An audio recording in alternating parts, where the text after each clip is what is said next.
Welcome back on capital news Delhi. चलिए देखते हैं दिल्ली की 25 फटाफट बड़ी खबरें। साथ ही डेली खबरों से अपडेट रहने के लिए चैनल को सब्सक्राइब करने के साथ वीडियो को लाइक करें।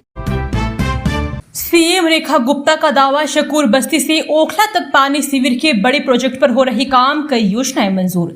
दिल्ली की मुख्यमंत्री रेखा गुप्ता ने मंगलवार को पानी की आपूर्ति और सीवरेज की दिल्ली वालों की सबसे बड़ी पुरानी समस्याओं में से एक बताया है।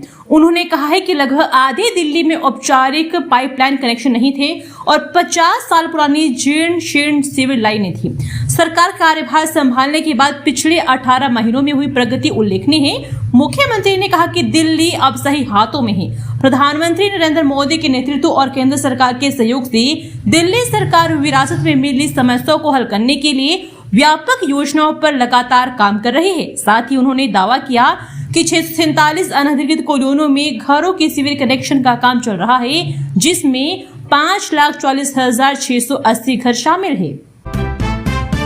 BRICS सम्मेलन के लिए नई दिल्ली तैयार, 41 सड़कों की 14 सर्किल में निगरानी, 24 घंटे चलेगा सफाई अभियान। दिल्ली में ब्रिक्स देशों का शिखर सम्मेलन के मद्देनजर नई दिल्ली नगरपालिका परिषद ने इसकी तैयारियां तेज कर दी है।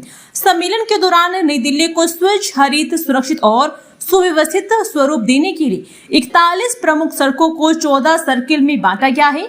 प्रत्येक सर्किल के लिए नोडल अधिकारी नियुक्त किए गए हैं, जो फील्ड टीम के साथ प्रतिदिन क्षेत्र का निरीक्षण करेंगे। साथ ही 24 घंटे कार्यों की निगरानी भी होगी।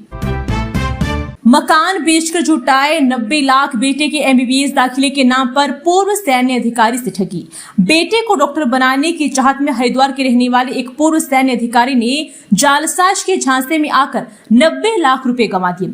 आरोपी की मनोज नामक व्यक्ति ने खुद को रेडियोलॉजिस्ट, डॉक्टर और नेशनल मेडिकल कमीशन का सदस्य बताकर सफदरजंग अस्पताल में बेटे का MBBS में सरकारी दाखिला कराने का भरोसा दिया था। दाखिला नहीं होने पर पीड़ित ने कनॉट प्लेस थाने में शिकायत दी। पुलिस ने 17 अगस्त को मामला दर्ज कर जांच शुरू कर दी है।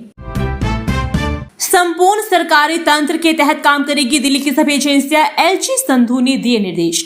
LG संधू की अध्यक्षता में सोमवार को हुई बैठक में दिल्ली पुलिस, DDA, MCD और दिल्ली अग्निशमन सेवा के बीच आपसी तालमेल मजबूत करने और समस्या का त्वरित समाधान कर निकालने का निर्णय लिया गया है।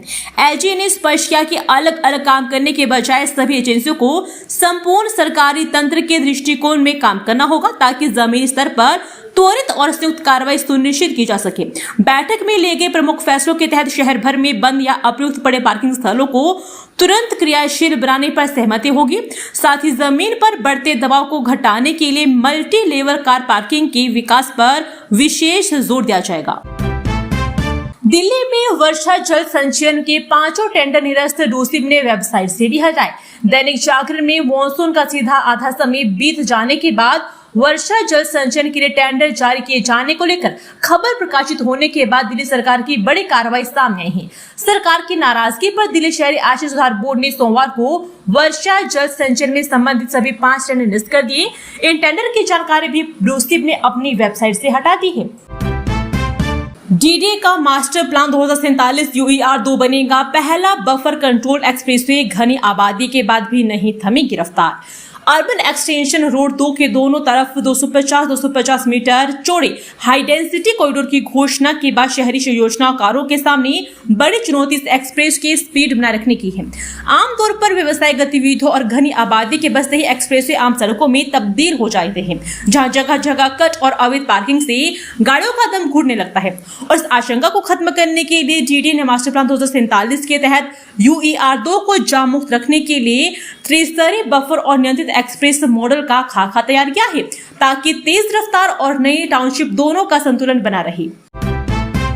दिल्ली में SIR के तहत बड़े मतदान केंद्र, 47 लाख मतदाताओं के नाम सूची से हटेंगे। मतदाता सूची के SIR के तहत रेशनलाइजेशन के बाद दिल्ली मतदान केंद्रों की संख्या 13,033 से बढ़कर 14,947 हो गई है। दिल्ली के मुख्य निर्वाचन अधिकारी द्वारा सोमवार को साझा की गई जानकारी के अनुसार 70 विधानसभा क्षेत्रों वाले शहर में मतदान केंद्रों की लोकेशन भी 2,996 से बढ़कर 2,856 हो गई है। मतदाताओं की सुविधा को ध्यान में रखते हुए चुनाव आयोग द्वारा प्रति मतदान केंद्र 1500 मतदाताओं की सीमा को घटाकर 1200 करने के निर्णय के मद्देनजर रेशनलाइजेशन किया गया है। रेशनलाइजेशन के बाद उत्तर पूर्वी दिल्ली जिले में अब 321 स्थानों पर 1829 मतदान केंद्र है, जो सबसे अधिक संख्या में है। राष्ट्रीय राजधानी के 13 जिलों में से नई दिल्ली में सबसे कम 214 मतदान केंद्र है। दिल्ली मास्टर प्लान 2047 150 किलोमीटर लंबे ग्रीन कॉरिडोर से जुड़ेंगे राजधानी के सारे पार्क, प्रदूषण मुक्त होगा शहर। राजधानी में कंक्रीट के फैलते जाल और गाड़ियों के प्रदूषण से राहत देने के लिए एक नई योजना पर काम शुरू हो रहा है। दिल्ली के मास्टर प्लान 2047 के तहत शहर के छोटे बड़े पार्कों और जंगलों को आपस में जोड़ने के लिए 150 किलोमीटर लंबा पार्क कनेक्टर नेटवर्क तैयार किया जाएगा। इस योजना की सबसे खास बात यह है कि कोई भी नागरिक बिना किसी मुख्य सड़क पर आए और बिना गाड़ियों के धुएं का सामना किए केवल हरियाली के बीच से पैदल या साइकिल से शहर के कोने से दूसरे कोने तक जा सकेंगे। दिल्ली में बारिश का ऑरेंज अलर्ट, एनसीआर में लंबा जाम लगा, गुरुग्राम में WFH और ऑनलाइन क्लास। दिल्ली एनसीआर में सोमवार को हुई तेज बारिश ने राजधानी और आसपास के इलाकों में जनजीवन अस्त व्यस्त कर दिया।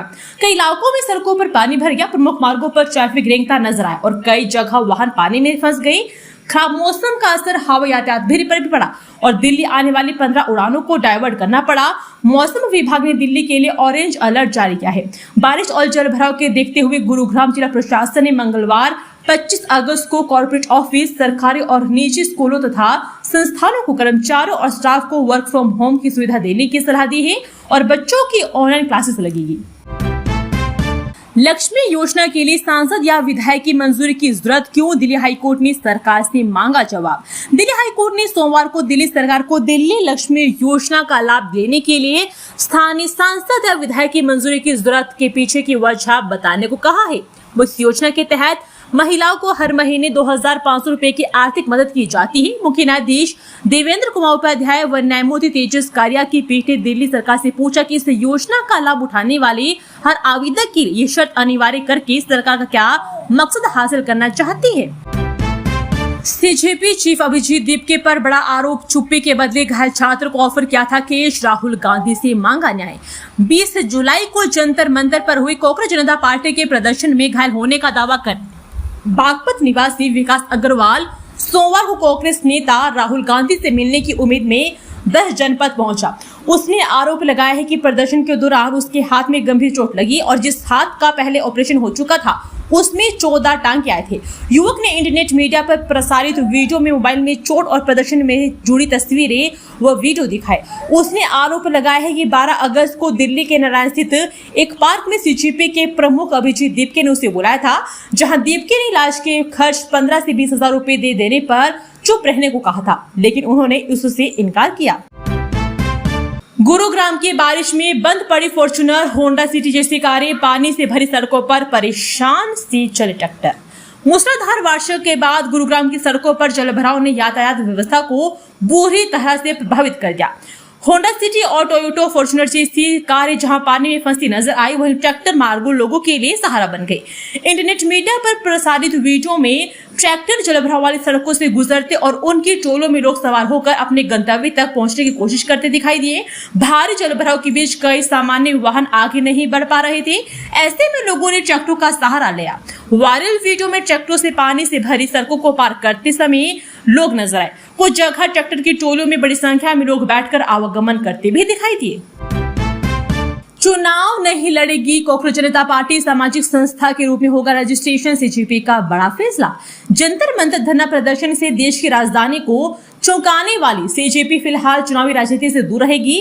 पार्टी ने स्पष्ट किया है कि वे राजनीतिक दल के रूप में नहीं बल्कि सामाजिक संगठन के रूप में पंजीयन कराएगी। वे राजनीति में सुधार प्रेशर ग्रुप के रूप में काम करेगी। पार्टी के मीडिया प्रमुख विजय ने बताया कि इस पर विमर्श चल रहा है। अगले माह सीजेपी को सामाजिक संगठन के रूप में पंजीयन कराया जा सकता है। उन्होंने स्पष्ट किया कि सीजेपी का फिलहाल चुनावी राजनीति में भाग लेने का कोई इरादा नहीं है। जंतर मंतर धरना प्रदर्शन के मामले में सीजेपी ने तत्कालीन शिक्षा मंत्री धर्मेंद्र प्रधान का इस्तीफा कराकर केंद्र सरकार को झुकने पर मजबूर कर दिया। उसके बाद कयास यही लगाए जा रहे हैं कि सीजेपी राजनीतिक दल के रूप में सामने आ सकती है, लेकिन पार्टी ने स्पष्ट किया कि वे चुनावी राजनीति से दूर ही रहेगी। जांच में सहयोग नहीं कर रहे सत्येंद्र जैन, सीबीआई ने कोर्ट में किया जमानत का विरोध, 3 सितंबर तक फैसला टला। दिल्ली जल बोर्ड के सीवेज ट्रीटमेंट प्लांट टेंडर घोटाला मामले में पूर्व मंत्री जितेंद्र सिंह की जमानत याचिका पर कोर्ट ने मंगलवार को फैसला टाल दिया। विशेष न्यायाधीश दिग्विजय सिंह 3 नवंबर को जमानत पर फैसला सुनाएंगे। सुनवाई के दौरान सत्येंद्र जैन अदालत में मौजूद रहे।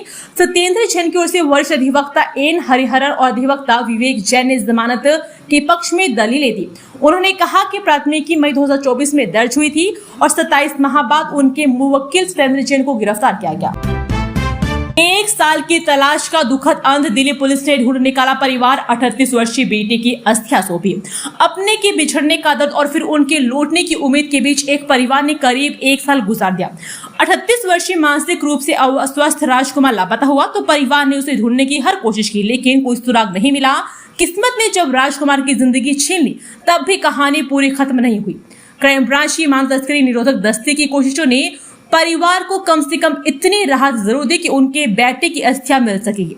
अब परिवार अपने रीति रिवाज के अनुसार उन्हें हरिद्वार ले जाकर विसर्जित कर सके। एमपी एमएलए गिड़गिड़ाते हैं, अफसर काम नहीं करते। दिल्ली में अपनी सरकार और एमसीडी पर क्यों भड़के विजय गोयल? बीजेपी नेता और पूर्व केंद्रीय मंत्री विजय गोयल ने राजधानी दिल्ली में अपनी ही पार्टी की सरकार और एमसीडी के अफसरों पर तीखा हमला बोलते हुए सोशल मीडिया प्लेटफॉर्म एक्स पर पोस्ट किया है। उन्होंने लिखा कि क्या विडंबना है कि एमसीडी और सरकार के अफसर काम नहीं कर रहे हैं, जबकि सांसद, विधायक और कॉर्पोरेट उनसे काम कराने के लिए गलियों सड़कों के धक्के खा रहे हैं। उन्होंने सवाल उठाया कि कहीं से कूड़ा उठवा के दिया जाए तो लगता है जैसे बहुत बड़ा काम करवा दिया गया हो, लेकिन ये नहीं देखा जाता कि इन अफसरों के रहते कूड़ा जमा ही क्यों हुआ। दिल्ली सरकार की नई तैयारी, 2 करोड़ पेंडिंग ट्रैफिक चालान अब एसडीएम दफ्तर में होंगे जमा, बन रहा विशेष पोर्टल।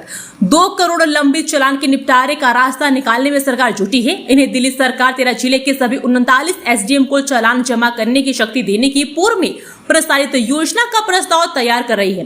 इसमें परिवहन विभाग के अधिकारियों को भी चालान जमा करने का अधिकार देने का प्रस्ताव है। जानकारों की माने दिल्ली में हर साल 80% चालान पेंडिंग रह जाते हैं। इस व्यवस्था से लोगों को लोक अदालत के चक्कर लगाने से राहत मिल सकती है।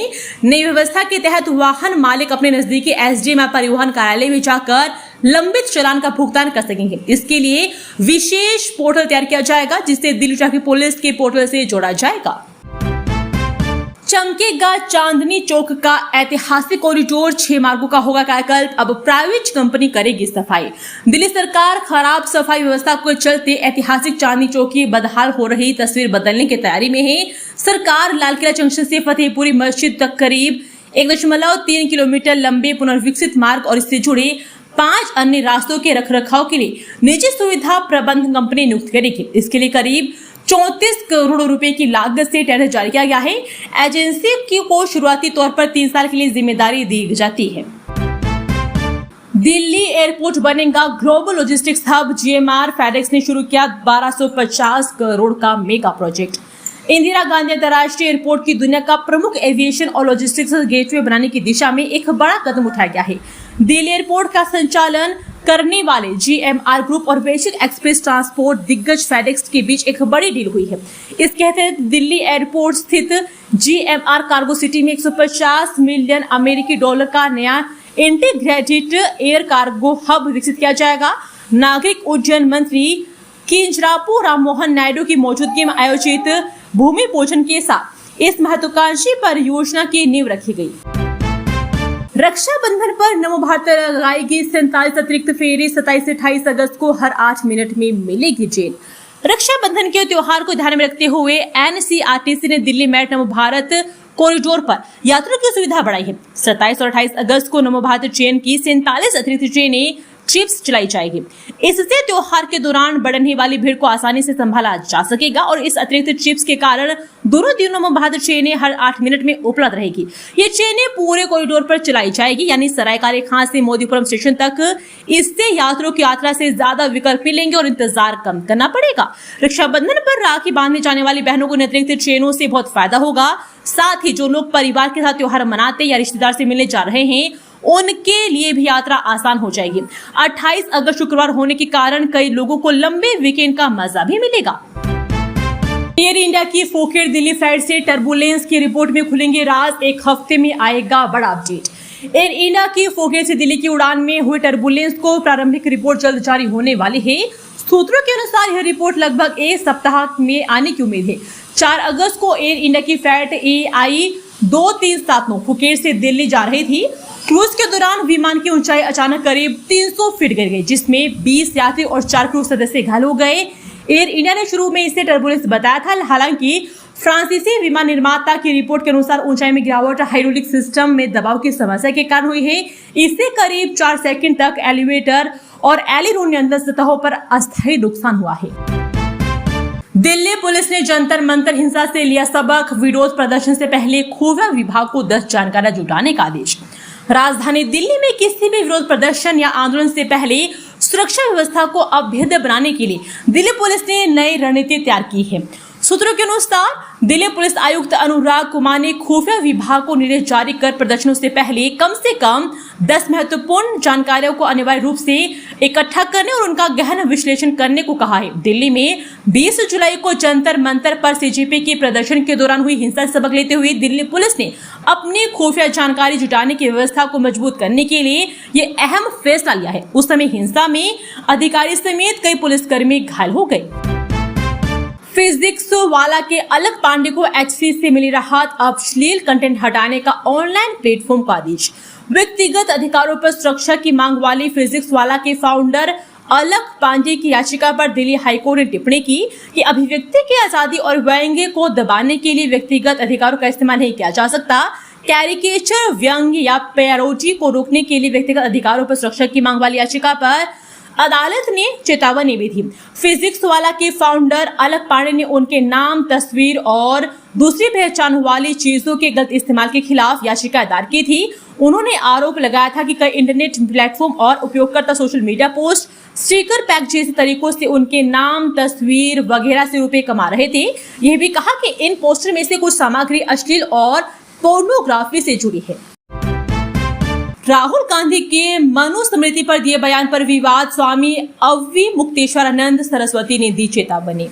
पुणे में आयोजित छात्रों की गूंज कार्यक्रम के दौरान लोकसभा में नेता प्रतिपक्ष राहुल गांधी द्वारा मनुस्मृति और सनातनी विचारों पर दिए गए बयान ने देश की राजनीति और धर्मशास्त्र से जुड़े हलकों में नया विवाद खड़ा कर दिया है। राहुल गांधी की टिप्पणी पर उत्तर आज्ञा ज्योतिष पीठ के स्वामी श्री अवधूतेश्वरानंद सरस्वती ने कड़ा रुख अपनाए हैं। ज्योतिष पीठ की ओर से आधिकारिक प्रेस विज्ञप्ति जारी कर राहुल गांधी के बयानों को घोर अज्ञानता, सतही समझ और सनातन परंपरा के प्रति दुर्भाग्यपूर्ण मानसिकता का परिचय करार दिया गया है। पूर्वी दिल्ली में 2.5 किलो चांदी के आभूषण के साथ नाबालिग को दबोचा कट्टे में लेकर घूम रहा था चोरी के जेवर। शकरपुर थाना पुलिस ने गश्त के दौरान एक नाबालिग चोर को पकड़ा है। इसके पास 2.5 किलोग्राम चांदी के आभूषण बरामद हुए हैं। कट्टे में गहने लेकर नाबालिग इसे बेचने के इरादे से घूम रहा था। पुलिस ने आभूषण जब्त कर लिए हैं। नाबालिग को किशोर न्याय बोर्ड के समक्ष पेश कर बाल सुधार गृह भेज दिया है। पुलिस ने बताया कि शकरपुर थाना की पुलिस गश्त कर रही थी। वीर सावरकर ब्लॉक में एक नाबालिग कट्टा कंधे पर लटकाए हुए दिखा। उसकी गतिविधियां संदिग्ध लगने पर पुलिस कर्मियों ने उसे रोककर कट्टे की तलाश ली। कट्टा खुलने पर उसमें बड़ी मात्रा में चांदी के गहने मिले। पुलिस ने जब उनका वजन कराया तो करीब 2.5 किलोग्राम चांदी निकली। दुबई से दिल्ली पहुंचते यात्री के ग्रीन चैनल पार करते ही बचा मेट्रो डायरेक्टर, चेकिंग में सोने की छड़ बरामद। इंदिरा गांधी अंतर्राष्ट्रीय हवाई अड्डे के टर्मिनल 3 पर सीमा शुल्क अधिकारियों ने खुफिया सतर्कता का परिचय देते हुए सोने की तस्करी के एक प्रयास को नाकाम कर दिया। सोमवार को दुबई से एयर इंडिया की उड़ान से पहुंचे एक भारतीय यात्री को गुप्त सूचना के आधार पर रोका गया। ग्रीन चैनल पार करते समय संदेह होने पर यात्री की गहन तलाशी ली गई। डोर फ्रेम मेटल डिटेक्टर द्वारा अलर्ट दिए जाने के बाद अधिकारियों ने यात्री के पास से 116 ग्राम वजन की एक सोने की छड़ बरामद की, जिसकी अनुमानित कीमत 15,69,960 रुपए बताई जा रही है। और इसके अतिरिक्त आरोपित के कब्जे से 84,578 रुपए मूल्य का एक सैमसंग S26 अल्ट्रा स्मार्टफोन भी बरामद हुआ है। दिल्ली शहर में भारी बारिश के बाद भीषण जाम, NH 48 पर वाहनों की लंबी कतारें, कई जगह फंसे यात्री। दिल्ली शहर में 2 दिन से रुक रुक कर हो रही बारिश से सड़कों पर पानी जमा हो गया है। कई मार्गों पर कई फीट तक पानी भरने से वाहन भी फंस गई। हाईवे पर वाहनों की रफ्तार धीमी हो गई, जिस वजह से जाम की स्थिति भी बन गई है। गुरुग्राम में भारी बारिश के बीच नरसिंहपुर इलाके में NH48 पर लंबा जाम लग गया है। ट्रैफिक जाम के बीच वाहन रेंगते हुए नजर आए। दिल्ली में हुई बारिश के बाद कई इलाकों में जल भराव हो गया है। दिल्ली में बाबा खड़ग सिंह मार्ग पर ज्यादा पानी भरने से कई वाहन भी फंस गए हैं और इस दौरान जाम की स्थिति भी बन गई है। उधर दिल्ली में एम्स के पास भी जलभराव हो गया है। यहाँ वाहनों को निकलने में काफी दिक्कतों का सामना करना पड़ रहा है। ट्रेन में चाहिए कंफर्म टिकट, बुकिंग के ये आसान तरीके और नियम आएंगे काम। भारतीय रेलवे में कंफर्म टिकट पाना कई यात्रियों के लिए चुनौती भरा काम बन जाता है। खासकर ये त्योहारों या छुट्टियों के सीजन में तो कंफर्म टिकट पाना जंग जीतने की तरह लगता है। ट्रेन में कंफर्म टिकट सीट सुनिश्चित करने और बुकिंग नियमों को सही ढंग से समझने के लिए एडवांस बुकिंग, तत्काल समय और सही विकल्पों की जानकारी होना बेहद जरूरी है। सही रणनीति अपनाकर वोटिंग लिस्ट से बचा सकते हैं और यात्रा को सुचारू बनाया जा सकता है। सबसे पहले एडवांस बुकिंग विंडो का ध्यान रखिए। सामान्य तौर पर भारतीय रेल की टिकटें यात्रा की तिथि से 60 से 120 दिन पहले खुलती है, इसलिए यात्रा की तारीख तय होते ही जल्द से जल्द टिकट बुक कर लेना सबसे अच्छा तरीका है। जितनी जल्दी बुकिंग होगी, कंफर्म सीट मिलने की संभावना उतनी ही अधिक होगी। नीट पेपर लीक के विरोध में फिर सड़क पर सीजेपी 5 सितंबर को इंडिया गेट से पुलिस मुख्यालय तक मार्च। परीक्षा में कथित अनियमितताओं और नीट पेपर लीक के विरोध में आंदोलन कर चुके सीजेपी ने 5 सितंबर को दिल्ली के में विरोध मार्च निकालने का ऐलान किया है। संगठन ने केंद्र सरकार पर 25 जुलाई को आंदोलन समाप्त कराने के लिए किए गए वादों को पूरा नहीं करने का आरोप लगाया है। शिक्षक दिवस के दिन होने वाला मार्च इंडिया गेट से शुरू होकर दिल्ली पुलिस मुख्यालय तक जाएगा। सीजेपी ने जारी एक बयान में कहा कि मार्च का नेतृत्व उन छात्रों के स्वजन करेंगे जिनकी नीट परीक्षा रद्द होने और दोबारा परीक्षा कराने के बाद आत्महत्या से मौत हुई है। जुलाई के आंदोलन के दौरान कथित पुलिस कार्रवाई से प्रभावित लोग भी इसमें शामिल होंगे। 200 चुनाव से पहले एबीवीपी का मेरा ड्यू मेरा घोषणा पत्र अभियान, छात्रों से मांगे मुद्दे और सुझाव। दिल्ली विश्वविद्यालय छात्र संघ चुनाव से पहले एबीवीपी ने छात्रों सीधे उनके मुद्दे और सुझाव जानने के लिए मेरा ड्यू मेरा घोषणा पत्र अभियान शुरू किया है। संगठन का कहना है कि इस अभियान के जरिए विश्वविद्यालय के अलग अलग कॉलेजों में पढ़ने वाले छात्रों की समस्याओं, अपेक्षाओं और भविष्य से जुड़ी प्राथमिकताओं को समझा जाएगा। छात्रों से मिले सुझावों के आधार पर एबीवीपी अपना आगामी छात्र घोषणा पत्र तैयार करेगी। अभियान के तहत छात्र QR कोड के माध्यम से अपनी बात संगठन तक पहुंचा सकेंगे। इसके अलावा एबीवीपी के कार्यकर्ता विभिन्न कॉलेज परिसरों में छात्रों से सीधे संपर्क कर उनकी राय और सुझाव जुटाएंगे। दोस्तों, वीडियो पसंद आया तो वीडियो को लाइक एवं चैनल को सब्सक्राइब कीजिए और कमेंट करके बताइए कि आप दिल्ली के किस जगह से इस वीडियो को देख रहे हैं। जय हिंद, वंदे मातरम।